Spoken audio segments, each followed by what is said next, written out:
Je déclare officiellement ouvert ce jardin de l'Oasis.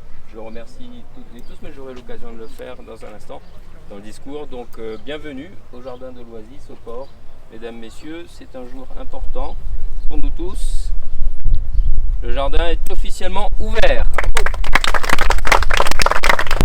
Oui, c'est le jardin de l'Oasis qui a une dimension particulière à deux titres. D'abord, parce que ici, il y a quelques années, nous avions les derniers bidonvilles de la ville du port.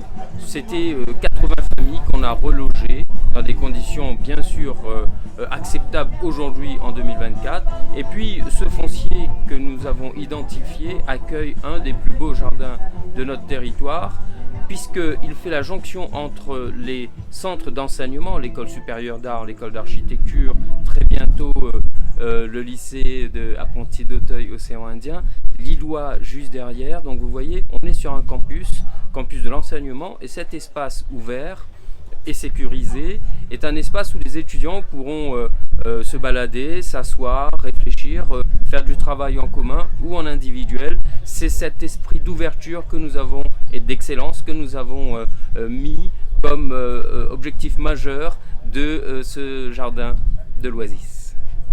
Bonjour à tous. Alors, bonjour à tous, je vais peut-être quelques petits éléments, alors je ne vais pas être très long, mais tout cela pour vous dire qu'aujourd'hui nous sommes sur le jardin de l'Oasis, donc qui fait partie du campus Paul Vergès. Il faut savoir que ce site, initialement, donc, comme vous pouvez le voir sur les panneaux, était une friche urbaine, donc occupée par l'habitat très dégradé. Et l'aménagement de ce site a nécessité le relogement d'environ 80 familles sur les années 2010-2013, et ce qui nous a permis par la suite donc, de réaliser le jardin qu'on inaugure aujourd'hui. Voilà. Je propose d'avancer un peu plus loin.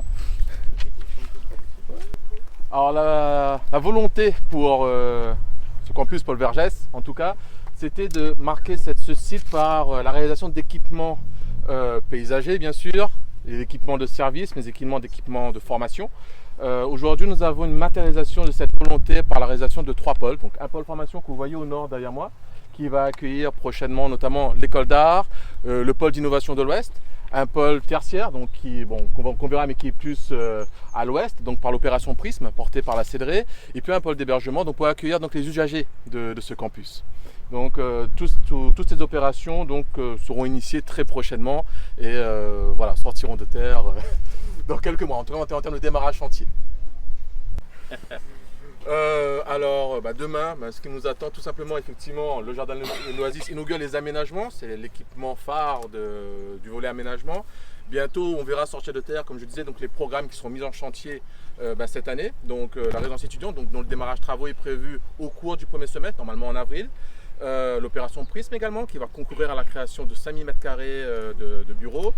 Et puis effectivement l'école d'art, dont on verra normalement la première pierre en fin d'année, si je ne dis pas de bêtises. Voilà, donc L'école d'architecture. D'architecture, excusez-moi. Non, mais il n'avait pas fini sa phrase. Ouais, voilà, merci. L'école d'architecture. Et puis effectivement, nous avons le lycée des apprentis d'Auteuil qu'on peut voir là-bas, dont le chantier est bien avancé.